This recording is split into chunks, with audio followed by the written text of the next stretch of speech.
The intro's gonna play first, I believe.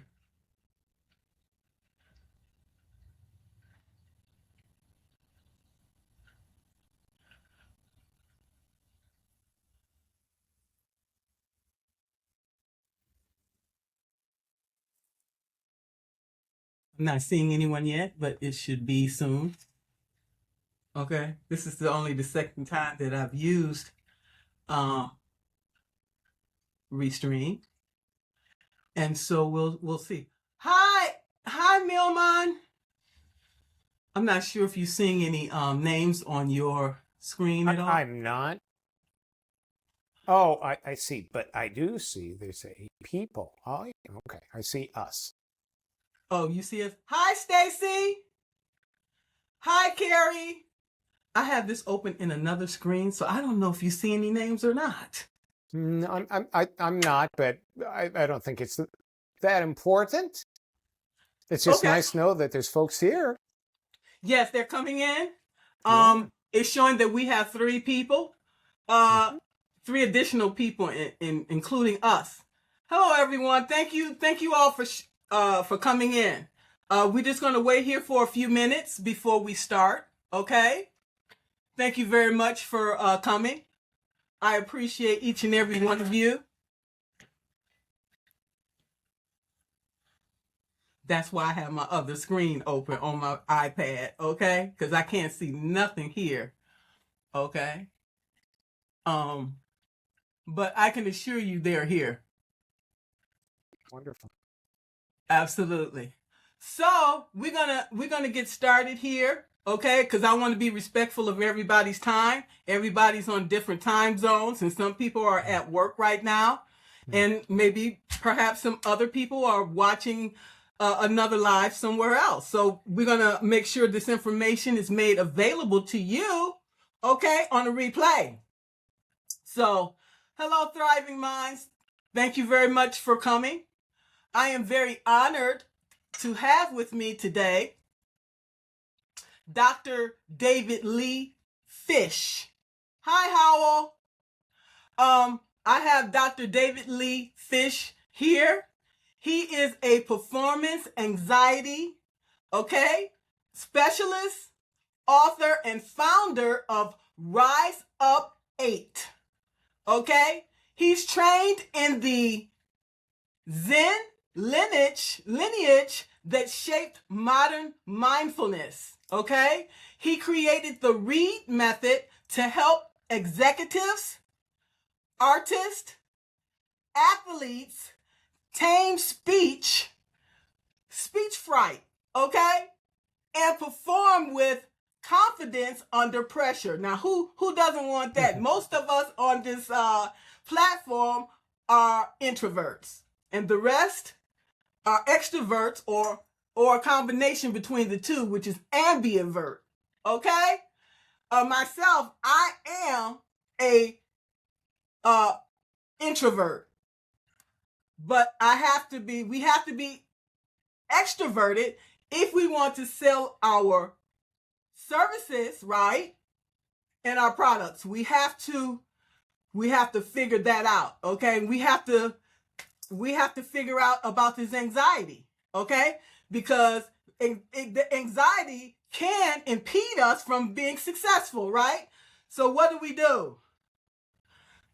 We pray, and we also do other things, like, for example, reframing and mindfulness. Okay, so let me get back into Dr. Fish here. He is the author of the award-winning book, The 5-Day Stage Fright Solution. We all can utilize that, okay? I can definitely utilize that myself. Who experience anxiety sometimes on a daily basis. Okay, so here we are. I'm Margaret Williams, the author of the Empowered Leader publication, okay, where I help women to elevate their voice, their influence, and their impact. And that's not leaving you gentlemen out at all, okay? But we all have to talk to someone specifically, okay? And the people also that embrace us and support us in our efforts, okay? So Dr. Lee, Dr. David Fish, please introduce yourself. Tell us about your leadership journey and what brought you to Substack. Yeah, listen, I'm honored to be here. I'm excited to be here. And I've done quite a few podcasts at this point. Margaret, I don't know that I've ever said I'm excited to be in a podcast. I really am. Given your audience, given what you do, you know I'm already a big fan of what you do, and you rock those glasses too, right on top of it. So, certainly one thing we share is being introverts, right? And yeah, so we got that as a commonality here. Although, I just saw last week, a few days ago, a new designation called introvert, right? Which is kind of, that actually sounds like, now I won't go into it, but that may be me as well. Okay, yes. So I help people with performance anxiety, and that equals speech fright, stage fright if you're a performer, an actor, musician like I am, started out, or competition anxiety if you're an athlete or a game show contestant for that matter, right? It's all basically the same thing, and it affects, study after study, Margaret, has shown that it affects 75% of us, right? And it doesn't matter what you're doing. It doesn't matter your age, and your level of expertise doesn't even matter. In fact, some studies have shown that those who rise in their careers often face more performance anxiety than those starting out. Now, that seems strange, right?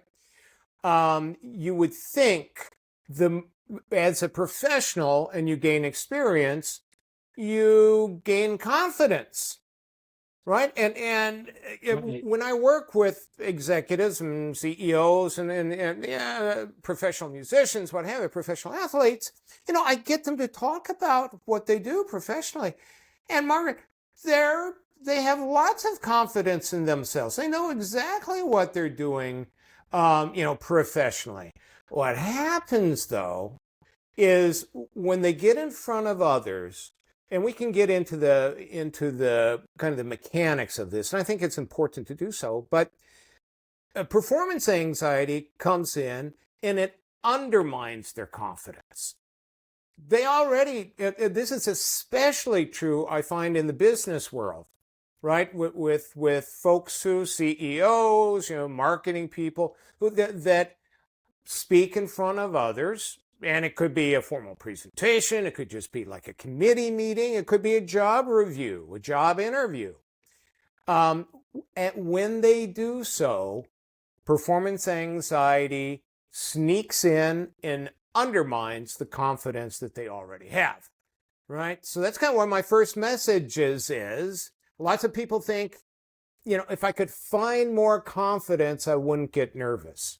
Often that's not the case. They already have more than enough confidence. They just need to get the performance anxiety to not undermine it.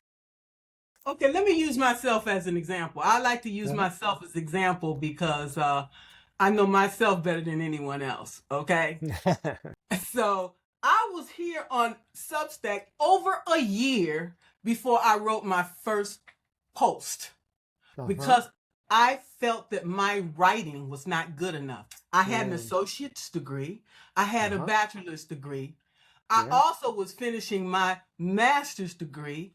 I also had a job with the federal government for 39 years, and which consisted of writing most of, and then when I come to Substack, I was completely intimidated because it's a different type of writing. When you're working with government, they say it's black and white, but there's many shades of gray.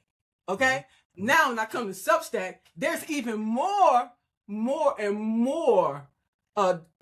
differences and everything else. And so it's easy to get overwhelmed and you don't know where to start and you don't know who to write to. So I had a lot of anxiety. And so I just connected with a person on Substack, was just out of this world. She was a mentor out of this world. And I connected with her. And she looked at me and she's like, you can write. You got this. I just never felt good enough. Yeah. So she helped me put together my publication. This is the way it should look, and this and that and the other. She really helped me and gave me that vote of confidence in myself. And then I started to write. Now look at me today. I'm doing podcasts. Sure. Yeah. No, for sure. You know, and let's go into the mechanics of what I was saying about the sort of performance, and that was the sort of performance thing. Let's talk about it. Okay, first one is you do your thing in front of others. You know, whether that's you're speaking or performing or competing, right? And it could be just one person, or they don't even necessarily, like if it's subside, they don't need to be in the room with you. They could just be out there in the interspheres, right? Something like that, right? But, okay, so that's number one. Number two, you feel that they're judging you. Right? Yes. It doesn't mean necessarily that they are judging you. You just need to feel that they're judging you. Same difference, right? Let me say this.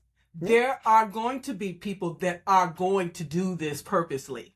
Let's keep it real. You might have a 25% over here that loves what you're doing, that appreciates you, that celebrates you. But then you're going to also have a percentage over here that wants to see you fail. And it's going to be laughing at you while you're making all of these mistakes. But you know what?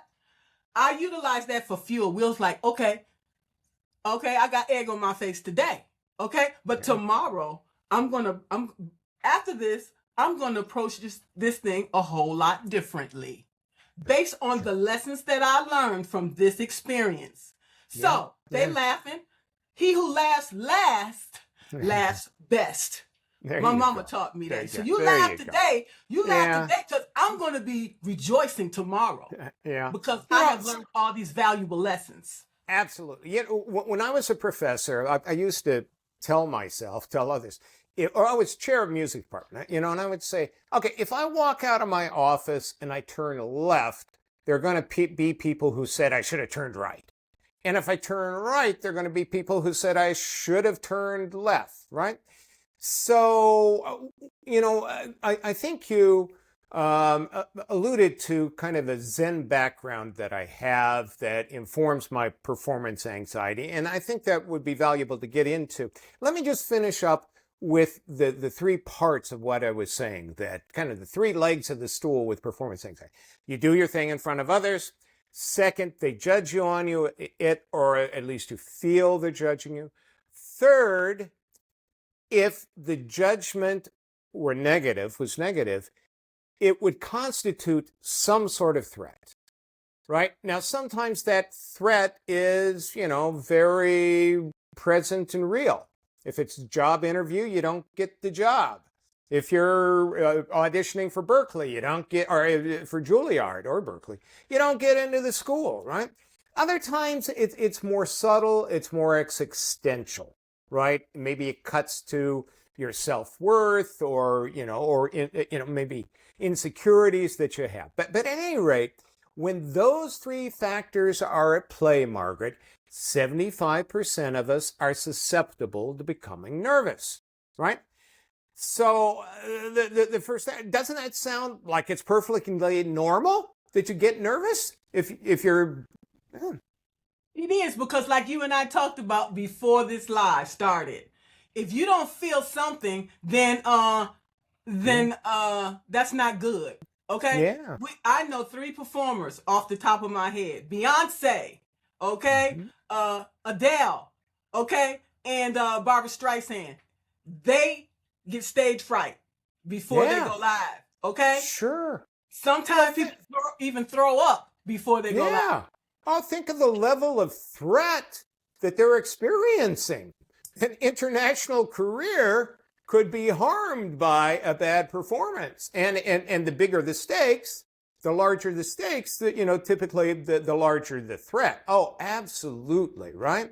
And here's the kicker with it, Margaret, that when we sense a fear, our amygdala, right, which is a little walnut-shaped thing, or organ in the middle of our brain, kicks in.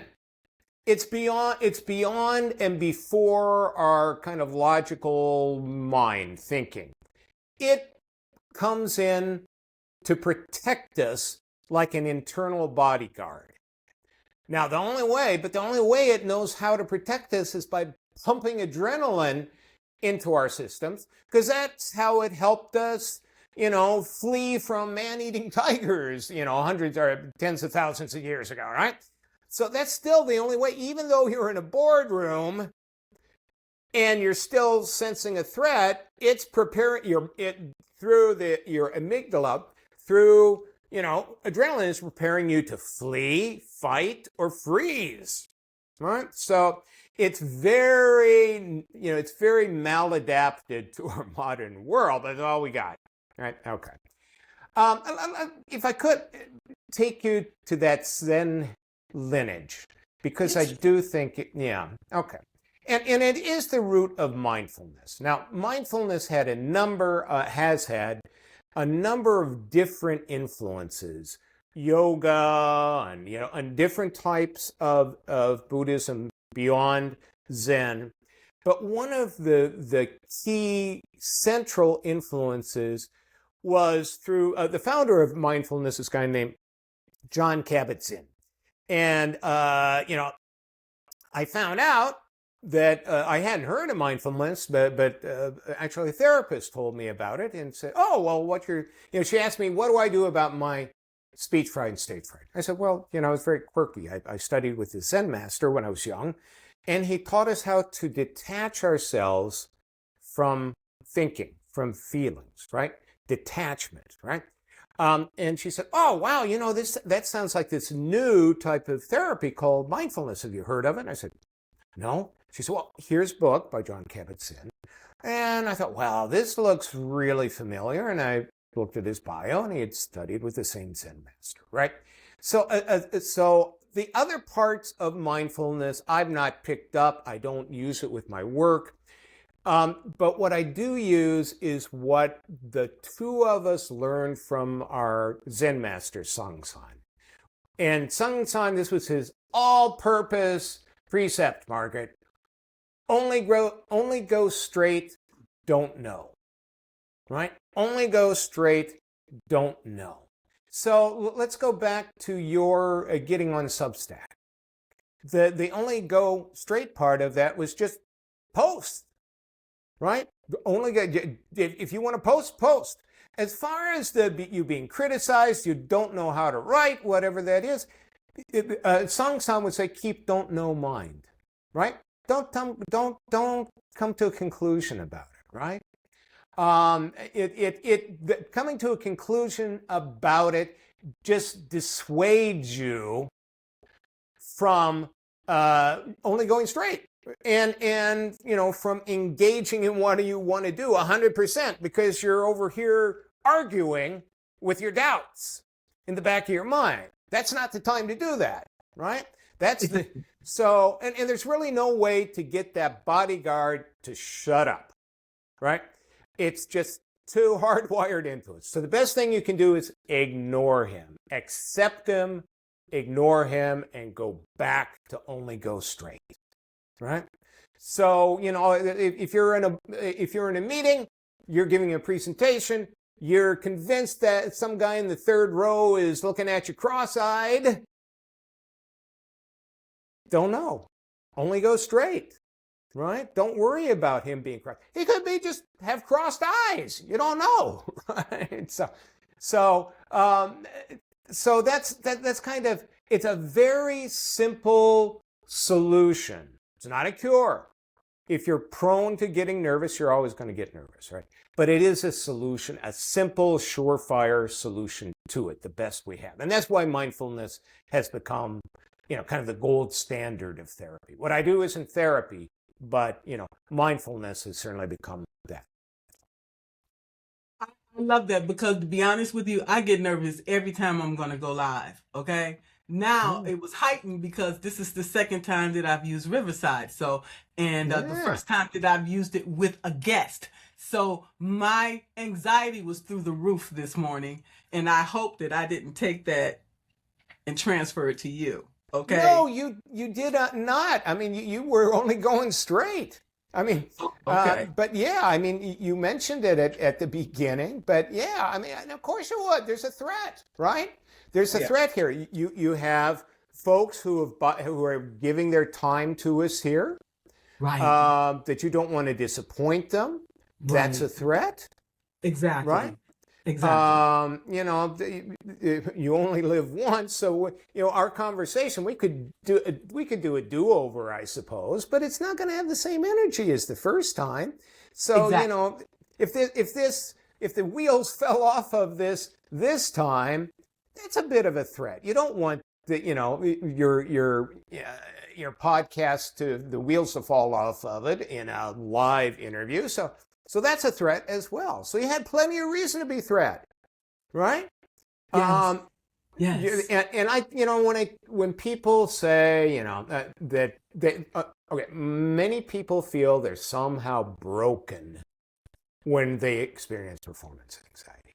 Nothing could be further than from the truth. As you and I talking before we started, there's something wrong with you if you aren't nervous. What's wrong with you, right? Exactly. Exactly. Um, so it honestly means you're perfect. You're perfectly human, is what it means, right? So That's it. And even though we know nothing is 100%, okay, I get as close to it as I can, physically, oh yeah, mentally, can, and then the rest I don't worry about. Okay. yeah. Well, therapists call that a dead man goal. Dead man's goal. Okay. Right? Something only a dead man could achieve is making no mistakes, right? Or never Exactly. getting nervous, right? Or never getting angry or never getting sad. So yeah, no, that's right. What a person should shoot for is a more workable situation. Is a workable situation. And to the extent that performance anxiety is hindering that, to only go straight, accept the nervousness, and just return your attention to the presentation to make it more workable. That's the best we can. Isn't that true with our lives? We just make our lives as workable as we can. Well, That's they're never going to be perfect. that's all we can do. Otherwise, Yeah. we make ourselves to suffer. If we think anything contrary to that, Yeah. we cause our own self to suffer, to self-sabotage, to self destruct. Yeah. Yeah. And a For lot of sure. times we do these things and not realizing that because of our fear of failure and fear of success. Sometimes it's hard to know which is the difference, fear of Yeah. success or fear of failure. You want to talk about that? Yeah, I'll tell you what Sung Sa would say. Don't know mine. I don't know if it's fear of failure. Only go straight. And now this isn't coming from Zen exactly, but there's a Chinese saying, "Embrace tiger, return to mountain." Right.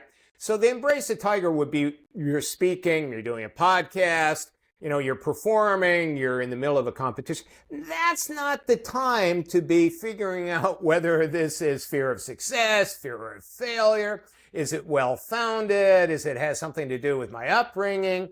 You can do that when you return to mountain, right? So in the moment of speaking, you just want to be concentrating 100% on the speaking, on the performing, right? So I don't mean to be flippant about that, Margaret.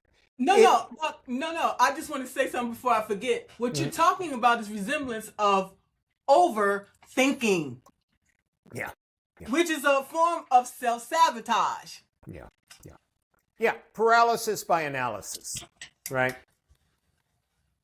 Just do the thing. Like Nike say, just do it. You can think That's about right. it later. You can think That's about it right. later. Yeah, that's exactly right. So, a friend of mine was a saxophonist for Prince, right? Oh, And And, a couple of things he said about Prince were he would rehearse them relentlessly. He would just rehearse and over rehearse and over rehearse. And, and he said the reason was that he wanted for it not be possible for them to make a mistake, right? For them to know it so well. And that's okay. And there's a lot, obviously, you can't argue with his success, right? But No. there's also the Mike Tyson quip that everybody has a plan till you get smacked in the mouth. So, unless Prince was throwing in all the variables in the rehearsal that could happen in a performance, there's only so much of that he could do. So the other thing he said about Prince was, after every performance, he would sit backstage with the videos of the performance and watch through the whole show. Now that's the return to mountain part, right? And then whatever he learned from that, right, that he would bring into the next performance, which would be embracing the tiger. I like Prince. Okay, Prince was a Gemini, and I'm a Gemini, and I am very much a personality, and I want to do my best. But we know, okay, I did 80% yesterday. That's as good as it gets. Okay, today I'm gonna shoot for 85 or 90. I'm not gonna shoot for 100 because I know I still have some lessons to learn in this journey. Being this only the second time I've used it, so we have to give ourselves some grace. Absolutely. Okay, Absolutely. because sometimes Perfect we can be word. our own worst enemy. Okay? Absolutely. And so we need to be mindful of that. Absolutely. Absolutely. Perfect word for it. Grace. Absolutely. Yeah.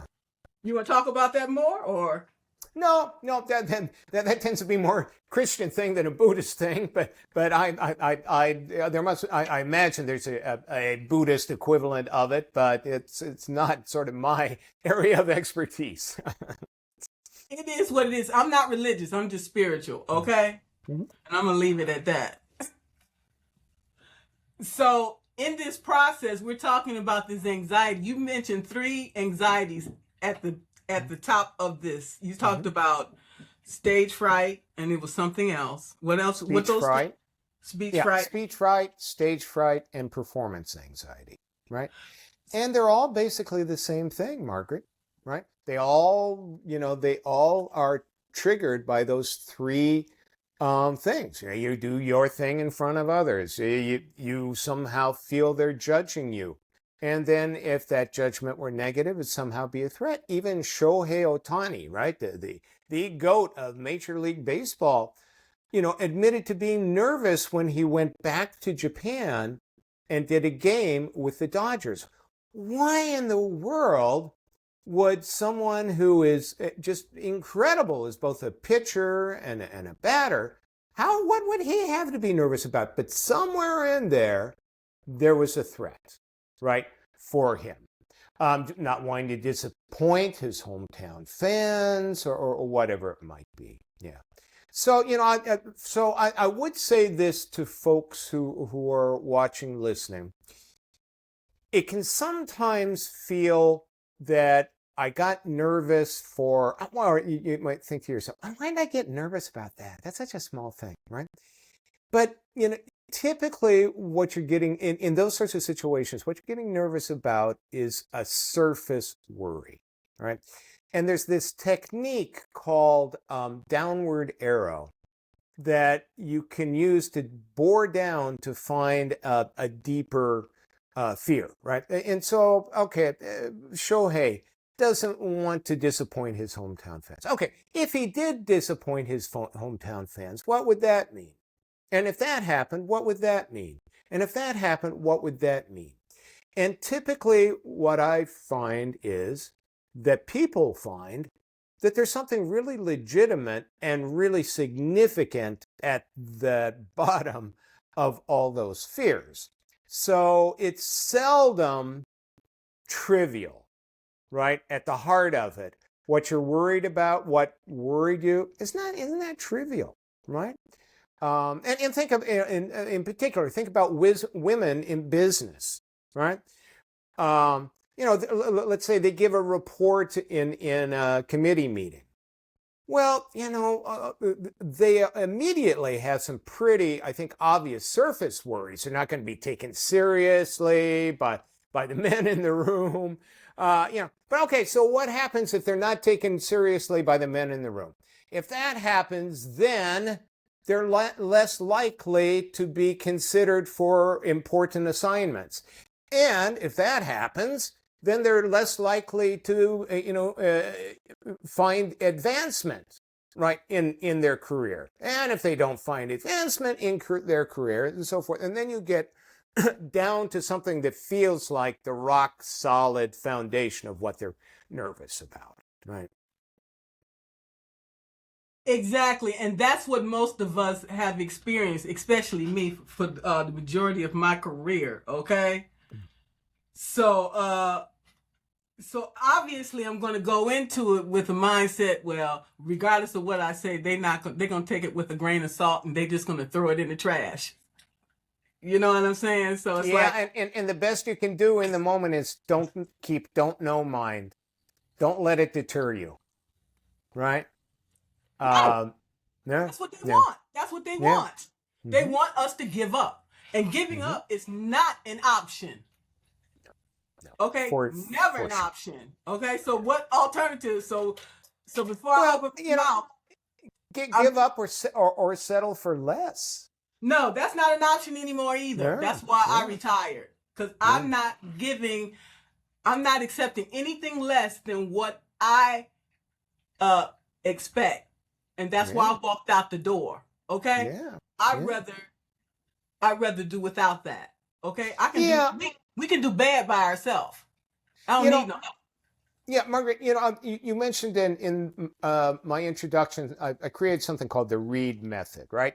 And that's an acronym which stands for engage, that's only go straight, accept the nervous thoughts and feelings, and then detach. So engage and accept, you experience detachment, right? Okay, so the R part of it, that's you're still going to get nervous, and to stand up to that nervousness often takes courage and commitment, right? You need to find the courage that I'm going to do this no matter what, right? Well, that courage and commitment people find in their core values, right? Like in your case, you say you left your career. Well, it sounds like one of those core values was, I believe in fulfilling my full potential. Exactly. Right? Yeah. Exactly. Yeah. So you're doing this now, and this is one of your ways of fulfilling your potential, right? And the beauty of it is, when we apply for these positions, that was my goal in each job, okay, that I accepted. But that's not what happened in the end. The expectations was much different than what I was originally told. Yeah. Okay. If you do this, then we're going to do this, this, and this. That shit, it never happened. It was a smoke screen. Okay. Yep. Yeah. Yeah, and that's now you return to the mountain, and you can sort through those things, right?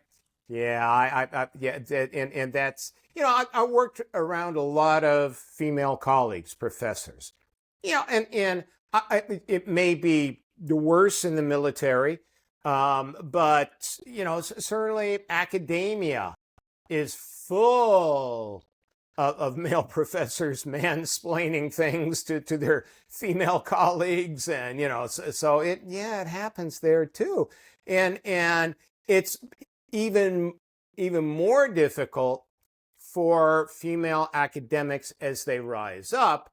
They experience it even more, that sort of whatever, swimming against the current of what men don't want you to achieve, right? So exactly. And the higher up you go, you're swimming in the sharks and not realizing who is the shark and who is the friend or the foe. And you, as you rise, you see how cutthroat it is, and that you have to keep your circle small, even smaller, because that's the less people you can trust. Yeah, yeah, yeah. No, that's absolutely, absolutely. So you know, going back kind of to, you know, the main thrust of what we're talking about here, I think female professionals in whatever line of work is, they have many reasons to feel threatened, to feel a threat when they speak in front of others, right? Whatever that is, a performance review where your manager doesn't take you seriously or dismisses you, maybe unconsciously because you're a woman, right? You know, I don't know if it's unconscious or not. It's, you yeah, know, it's well, conscious to me. yeah, there you go. There you go. So yeah, so you know, I think professional women have all the reason to you know, understand that they do. You do understand that you face threats, Every day. right? Every time you open your mouth in front of others in the business world, Exactly. for sure. Yeah. Exactly, because people have a tendency to twist your words. Okay? And then when you come back, you hear the story again, and it's all distorted. Yeah, yeah. Okay? Dismiss, twist, dismiss. You know, Margaret, I remember when I was a young professor in a meeting, and one of my older female colleagues said, "Hey, stop talking over me." You know, and I realized, oh, I didn't do that with my male colleagues, but I do it with my female colleagues, right? So fortunately, I was young and teachable, and so I think I learned an important lesson from that, right? And gratefully, right? For it. Mm-hmm. For sure, for sure. Yeah, yeah, yeah. As professionals, we need to be mindful of that. Mm. Yeah, you certainly hope that we would. I would like to think that the vector of culture is moving in that direction, but yeah, in recent years, I'm not sure that there has been some kind of I don't want to get political about it here, but there's been some backsliding going on So, that yeah that's troubling. That's definitely troubling. it's very troubling because people don't have no values. What do you value? They don't even value their own life. Yeah, yeah. I'm sorry. No, no, absolutely, absolutely. Yeah. So, you know, if I were going to kind of put this all together for folks, and maybe give them one thing they can do now, Yes, yes. right? Okay. It's that nothing wrong with you when you get nervous, when you experience performance anxiety, when you speak in front of others.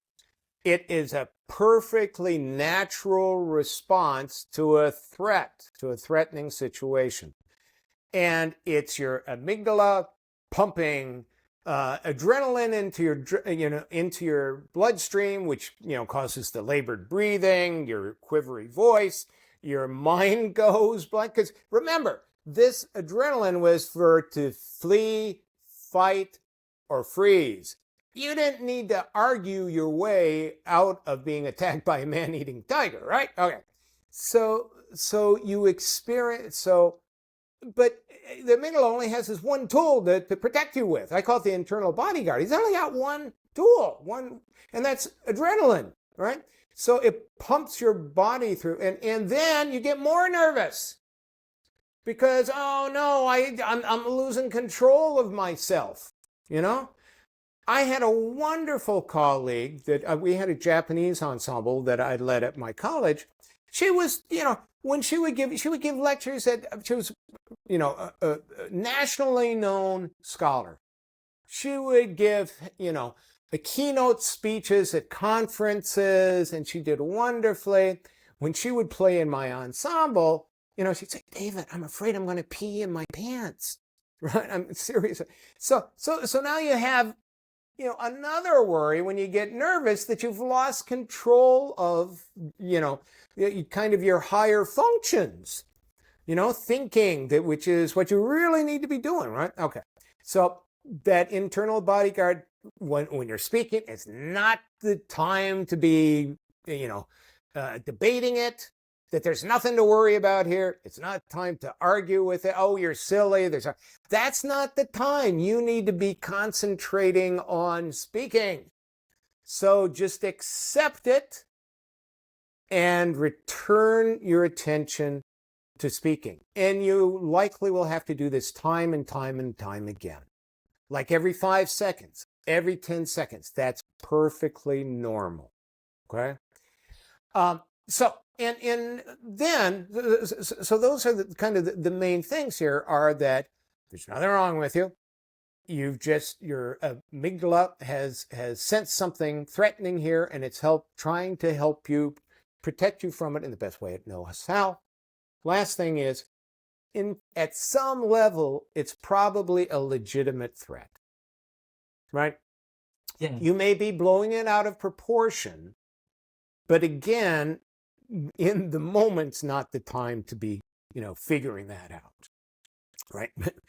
Just accept it. Thank you for protecting me, bodyguard. I got to get back to speaking, right? So, and then I guess the other thing that I mentioned was ground what you do in your core values. You're speaking in your core values. Now, if you can't think, what core values am I bringing to my quarterly report I have to give, right? Well, bring it back a step. And what are the core values you're bringing to your profession, to your job, to your career? And then bring those into speaking, right? Figure out the 2 or 3 core values that are kind of are your North Star in terms of your career. And then bring those into speaking. Write them down, right? And keep them on keep them on like a note, a Post-it note that you can look at when you're speaking, right? David, can you tell us what your 3 core values are, if you don't Yeah, mind? sure. Yeah, and those core values tend to be long-lasting and pervasive, and they don't change. However, depending on what you're doing, they can change, right? I can certainly give you one of them right off the top of my head. It's to teach, right? One of my core values, I believe in teaching, or for other people to learn things that I have to give them, right? I learned this from Sang-san, my Zen master. I learned this very valuable recipe. Only go straight, don't know. I'm sure his other students have gone on to their lives and they use it in all sorts of ways. I feel an obligation to pay that forward, right? What I learned from him. So those are 2, at least, that immediately come to mind. I love that, David. And I see that your guitar is behind you. So Yeah. you are a musician. So how often do you take into Yeah, music? a couple of years ago, album of my old school folk rock songs and singing were put out by Renaissance Records. Right? Pretty good independent record label. It had lots of great musicians on it. A legendary, legendary producer. And it got lots of great reviews, but lukewarm sales. One of my core values, though, is being creative. I believe in creativity, right? And so, while I'm not doing that so much actively these days, if I didn't have something to be creative about, I was a creative before we used that as a noun, Margaret, right? I'm not happy unless I'm creating something, right? So these days, it's more this course and Rise Up 8, the company behind it, and so forth, right? As long as I can be creative, I feel that I've given the world something I believe is of value, and that keeps me happy. Sometimes it's music, other times it's something else. And that's the importance of knowing oneself. And I love that. That enables you to find balance within your life. Yeah, and I gotta say, when I look back now, my father, who's passed away quite a few years ago, I look back and go, oh man, he was a creative too, and he never got, even by me, we never appreciated that about him. He was always trying to do something creative, right? And he was never happy unless he was building something. He designed and built 2 houses on his own, right? His loved ones, including me, never appreciated about that, right? So he must have been very frustrated by that, right? So. And you know what? That is very important because everybody on this platform is creative. Oh yeah. Maybe in more ways than just writing. Like Sure. I love music. Okay? There's a lot of things. I love cooking. Okay? Yeah. I get some recipes off of IG. Every time I make something, I add a little bit something better or different. And I am perfecting cooking, and I'm really enjoying it because now I have an appetite to eat. But then we have to find balance. Okay, I don't want to eat too much. Okay, because then I gain all this weight. But I'm enjoying cooking. Okay, I'm enjoying music. I'm enjoying again writing. I'm enjoying a lot of things now that I'm retired, that I have free time on my hands, and I can spend my time trying all these things out, and it is giving me so much joy to try these different things creatively. Yeah, that's very so. Another important aspect about me is Japan, right? Lived in Japan, studied traditional Japanese music. My wife's Japanese, right? And are you familiar with the Japanese concept of ikigai? Do you know ikigai? Yes. Yeah. And that's certainly being creative too. The one thing that the Japanese add, which I think is wonderful, that there's 3 aspects to that. You do something you love, you do something you're good at, but it's also something that's valuable to other people, right? So, that's the being creative for creative sense. If you're retired or something, or you have, for many musicians, there are just too many talented musicians in the world, Margaret. So it winds up becoming their side hustle, and they become dentists or something else because they didn't find a way to make it their ikigai, right? So that's another element here that's certainly important. Talking about the self-discovery, we are constantly evolving, and if you're not evolving, you're going to become obsolete. Yeah. Okay. Boy, in this day and age, for sure. Okay? Yeah. They like, Margaret who? Yeah, that's right. Okay. Look at the 2 of us at our advanced ages, Margaret. and we're conquering. What's the name of this platform again? It's so new I had not even heard of it. There we go. Well, Substack, and then what was it that you're actually using now to Riverside. Yeah, right. Yeah. So, it's absolutely, to stay relevant, right? For sure.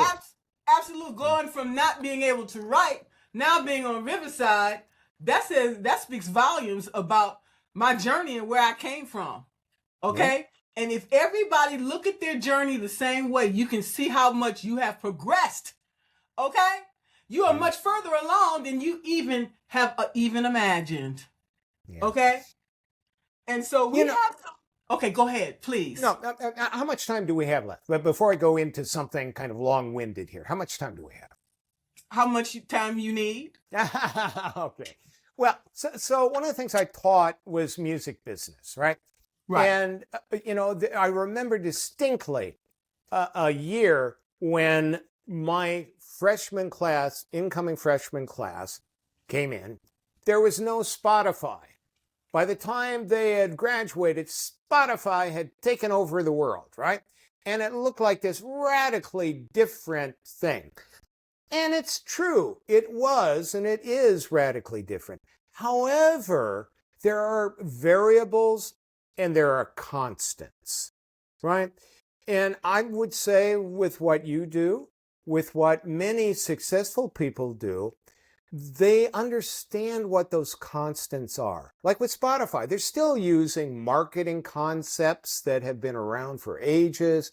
They're still, working with human, propensities in the way that, marketers have been doing that for thousands of years. So, yeah, staying relevant does mean keeping up with modern technology and other factors, but also I think appreciating it that beneath it, that there are constants that don't change.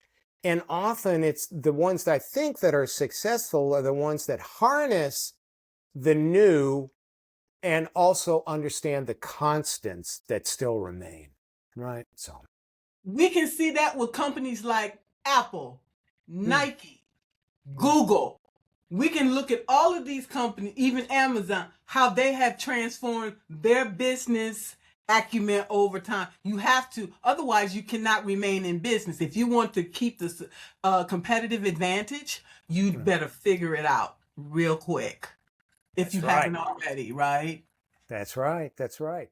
But on the other hand, the reasons I lust after a new iPhone or a new MacBook are probably the same reasons I lusted after one 20 years ago, right? So that's, and so that's a constant that has continued despite, all of the ways that they've modernized, right, in those years.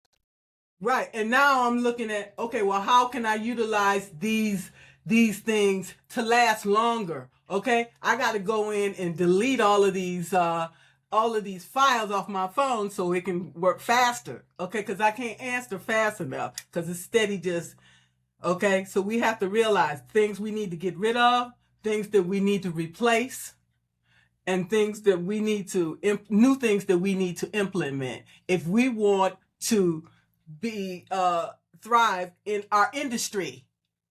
True. Okay. Yeah. And and that's I guess where Buddha's perspective is kind of at an advantage in believing in impermanence, right? So there's certain, and I do think that that's one of the, I wouldn't necessarily call myself a Buddhist, but certainly a lot of the things that I learned under Songsan and just at the age I was at that I learned them have stayed with me. And one of them is a belief in impermanence, right? Even to the point of, friends coming and going, family coming and going, important people, right? It's not necessarily the healthiest, wisest thing to try to hang on to things, whatever they are, just to hang on to them, right? And that was the problem with why my mental, physical, and emotional well-being was at stake, because I was holding on to things and people that were detrimental to my well-being, to my progressing in life. And once you realize that people are holding you back, let them go. Yeah. And it sounds like that included your career, right? Exactly. It had to go too, because it was pulling me down. I was making $130,000 a year, but I was miserable and I was dying. So it had to be the job or me. So that job had to go. Period. Yeah. There you go. Absolutely. Yeah. And 130,000. That was pretty good, though. That's the most I made in my life, but it wasn't worth my life. Okay, it wasn't worth it. Okay, they wasn't paying me enough money to take all the crap that I had to take. And once I realized that, now I'm doing the work that I was called to do. That was then, and this is now. We have to realize that we grow and we have to elevate we have to let things go to become the person we were meant to be. That's right. That's right. Absolutely. And you know, that if you would not be who you are now, though, if you had not had that stage, right? If you had not gone through Exactly. that. And I am honored and I am grateful to have that opportunity. I would not be the person I am today without that experience. Yeah. Yeah. That is wisdom. I believe they call that wisdom, Margaret. We all have it, and we need to recognize that and uh give ourselves say, yes, I got this, I am enough, and I'm gonna make it. Okay. So I had some few mishaps. Everybody have mishaps in life. That's how we learn and grow. Without those mishaps, you don't know what it is to be able to succeed. Okay, if you don't have mishaps, a Yeah, lot of people they sure. born with a silver spoon in their mouth, and great, good. They should be happy for that. Okay, but us that we had to fight for everything, and then to be where we are today, we should we should um we should applaud ourselves for what we've done in our lives, Yeah, for right? sure. For sure. For sure. I think there's a great advantage to adversity, right? It results in an advantage, right? So it tempers us, it steels us, right? So for sure. Yeah. Exactly. Now I do have some comments here. Yeah. Millie said, "Does anybody know about trademarks or copyrights so people don't steal our ideas?" I'm not sure if you do, but I know of a few lawyers here, and I was going to reach out to one of them to have a conversation about these things because we need to, as content creators, we need to protect our hard-earned work and effort because people are out there copying and taking people's work that they've worked for, and that should not be. We have to figure out how to stop that from happening, Yeah. right? For sure. Yeah, for sure. Yeah. I think a great danger in being a creative that, you know, I talk about, I like building houses. I don't necessarily like living in them very long after I built it. I go on to building the next house. But the problem is we still own the house and there could be people that take advantage of that. So certainly protecting your works with copyrights and right and trademarks is very important. It is, and that's why we need to be careful about what we telling the public about what we're doing.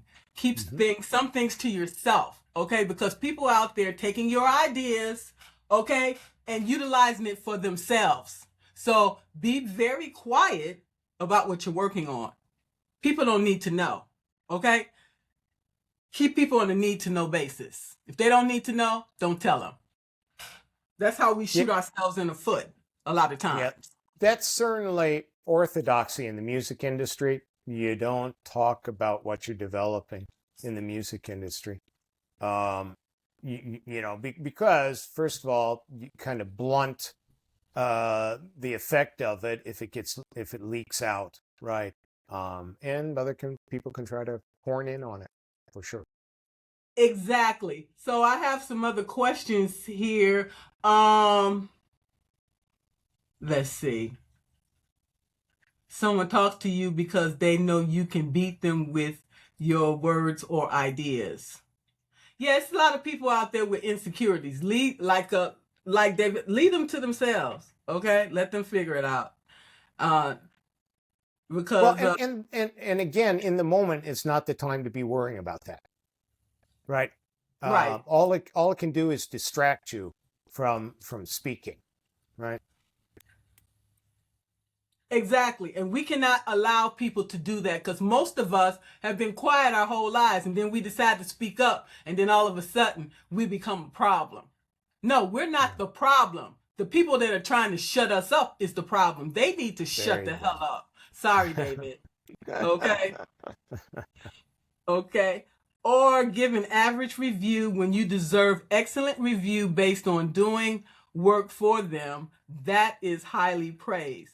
No, it's good to have receipts. When you see people's comments, they let you know up front which side they're on. okay, then you realize, okay, this person is really not for me. Then you move them to the side and keep moving. Okay, once you get receipts on who people are and how they react, then you react accordingly. Okay, like David said, we cannot let anybody stop us. Okay, we've come too far. Yeah, Right? for sure.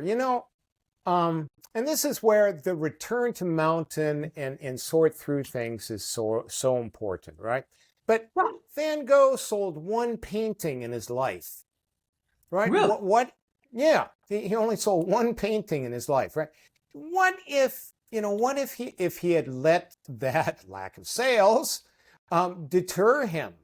I mean, we wouldn't have had those. And now, the point is, that's one point. But the other problem is, we don't want to delude ourselves. Oh, well, I'm Van Gogh. It's just that I'm misunderstood. You do need to work through that. But again, while you're speaking is not the time to do that, right? That's when you've returned to mountain and sort through those things, for sure. I like that return to mountain. I'm gonna make a mental note of that and a written note. Return to mountain. That is so important. How often do we have to do that? Daily, hourly, what? I think it's like a Russian nested doll, Margaret. I think you should do it daily a little bit. I think you should do it weekly a little bit more. And then I think monthly, you maybe should set aside a half a day for that. And then, maybe even go on a vacation where you can sit on the beach and work through those things. But, there's another wonderful saying that a carpenter has to stop and sharpen his saw, right? And that's part of sharpening your saw. Am I sawing correctly, right? Maybe it's the wrong wood. Maybe I'm using the wrong saw for the right. Yeah, and not to belabor that metaphor too much here, but I do think it's an important, valuable aspect of being successful, right? And so all of us need that somehow to return to the mountain daily, weekly, and even beyond that, right? In your case, it sounds like, Margaret, with your career, I mean, it was like a decades-long appraisal of the situation, right? It wasn't just one meeting that you were sorting through. It wasn't a week at some sort of, conference or something that didn't go right or that was frustrating for you. It was a whole career of stuff that you needed to go back to the mountain and think about, right? Absolutely. And how you go back to the mountain, I guess can that differ from person to person? Yeah, I think so. One of the one of my friends who's a therapist said something I think was really astute. She said, people think therapists have it all figured out, right? That we go to them because we have it all figured. She said, nah, that's not it. It's I'm climbing my mountain and you're climbing your mountain over here. And, I can see, your pitfalls better over at your mountain just because I'm, removed from them. Maybe I've also have experience myself. So yeah, a lot of it's internal, but a lot of it is being able to, confide in people that aren't going to tell you what you want to hear, but unless that's the truth. But I think it's both can be a solitary thing, but also a thing that you with trusted individuals, right? I certainly do that with my wife. I mean, she's one of those for me, right? She helps me sort through things, right?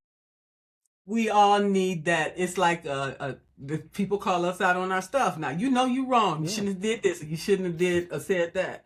I don't want to be around no yes man or Yeah, yes woman. yeah, Okay, that's right. that's not Yeah. doing me or anybody else any good. No. Tell me what I need to know so I can work Yeah. on it and I Yeah. can improve. Okay. Yeah. Otherwise, why that person's here? you Yeah. know? Well, and Margaret, I understand, therapists weren't that common back in the day when we lived with grandparents. And, we had extended families that, we go, oh boy, uh, Granny, I just having this problem with, and they have that, that wisdom of all those years that, that they can help you sort through things, right? So I think our modern life, just our not extended, what do you call them? Nuclear families. That's one of the issues, that we don't have those folks, right? To reach out to. Maybe, online helps nowadays with that. Well, good luck with that. No offense, but every time my father had sent me to a psychologist, all they did was sat up there and listen and shake their head. Didn't tell me nothing. Go back and tell my family this and that and the other, and just say, what does that mean? That not helping me nothing at all. Okay, so I didn't see him as very helpful. That was just me. Okay, but I'm Yeah, sure that's not the case. yeah, and of course that's one of the techniques of therapists, is just giving you that space to talk about something, right? And Yes, often, right, right. and often you come up with oh, I see what I'm thinking, right? So, but anyway, that's neither here nor there. Yeah. So, Yes, yes, yes. And it is good to be able to have that safe space. A lot of people don't have that, to have somebody to talk to. Okay. yeah, People don't even realize, maybe you can go talk to your priest. Maybe you can talk to yeah, the pastor of the yeah, church. yeah, yeah. Okay. But just make sure it's somebody that you trust. Hmm. Okay. That's right. That's what's most important. We all need that. And Savio has a question for both of us. He said, what the heck you have used to get yourself in a state of calm? That is a good question. That's a good question. You want to start, or I can start? It don't matter. Yeah. Was it Savio? Is that who it was? Yes, yes, Savio. You might know Savio because Savio is also on Podmatch, and Right. David and I Oh, met through right, Podmatch. Okay, right, and right. so we all are also on LinkedIn, and I'm so honored that you agreed to go live today. I was really Yeah, nervous, so I'm yeah. glad. Yes, that'll be my 8th interview after today with you. Okay, from Podmatch, and I'm grateful for you. A pod match is wonderful, right? Compared to Yes. what we had to work with before. Yeah, it's great. Yeah, it's something, calm, surviving, right? I think you go through enough trials and tribulations in life and survive them. And there's certainly people who've gone through much worse than I have. Um, I was very struck when I was a young man, Savio. I met a concentration camp survivor, a Nazi concentration, and I was so struck about his calm, right? And certainly he went through something way more significant than I have. But um, I do think there's something in failing, um, facing adversity, um, maybe even to the point where you lose almost everything in a way, um, and knowing that it's okay, right? That it's not fatal. Um, I do think that, for me at least, it is certainly a big source of calm, right? And not something I could have had when I was younger and I hadn't failed as much, or haven't had as much adversity, right? I mean, just going through trials and tribulations of life, and coming out the other end, I think that leads to calm, right? Well, what brings me calm is my values and my faith. Because without that, I wouldn't be where I am today. I would be dead, honestly. So that's what brings me calm, regardless of what's happening, regardless of what somebody says or don't say.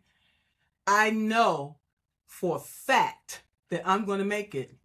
I've made it this far. So I'm going to achieve my goals one way or the other. Nobody's going to stand in my way. And that brings me calm and peace. Okay, because also we have to lead by example. If we can't do all of the things that we're telling everybody else to do, why are we here?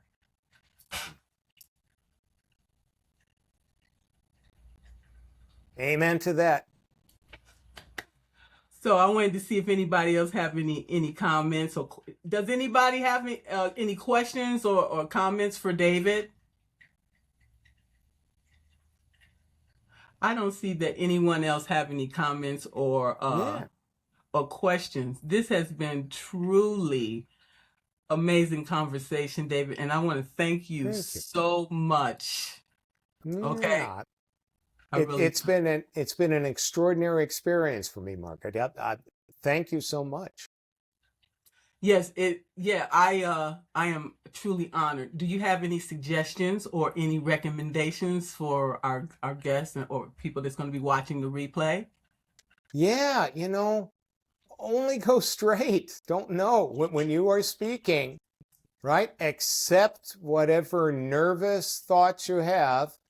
Real, imagined, doesn't matter, right? And just keep returning your attention to speaking. That's the only go straight part. And we know this work is not easy. We have to be thick-skinned.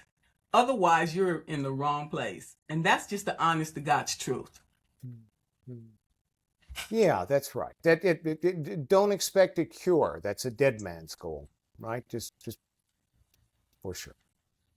Now, David is not on Substack. He can be reached on LinkedIn, okay? And he has his website up here, riseup8.com. You have anything else to say about that, David? Yeah, well, actually, I am now on Substack. But, boy, Margaret, there are just, I feel like what